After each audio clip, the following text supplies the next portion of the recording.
David Hoff. I live over in Salisbury, North Carolina, and this is my 1970 Dodge Coronet, known as the Super Beater.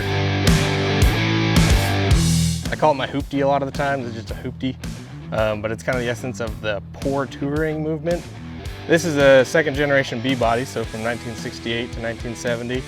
I found this one, someone posted it in Kansas. I lived in Denver, Colorado at the time. So I drove 10 hours there. That was about 5 years ago or so, and it's been my love project ever since. I drive it as much as I can. I try and keep it about once a week as much as I can, but it's got no heat, no radio. It's kind of bare bones as I'm piecing the interior back together. But I take it out to a bunch of autocross and track events. I run with the M4M guys. So I've got a motorhome stock, 78 motorhome 440 in it, stock cam, nothing special. That's mated to a Viper T56 6-speed. I drove this thing from Colorado to North Carolina when I moved here, and I was getting 17-ish miles to the gallon. Cruises pretty good. The last piece I was missing that GearFX took care of for me was the rear end. It had the wrong rear gear in it, and now the thing cruises like butter.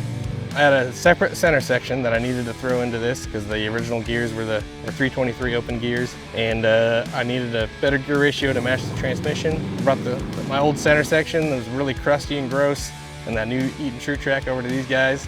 They got me set up with a new gear set, 391 gears, and then brand new bearings. Cleaned the housing I brought to him was super crusty and grimy. Painted it, put the new gear set in, and the thing spins like butter. As soon as I put it in, the car drove way better. New gear set really woke it up, but they did a really nice job.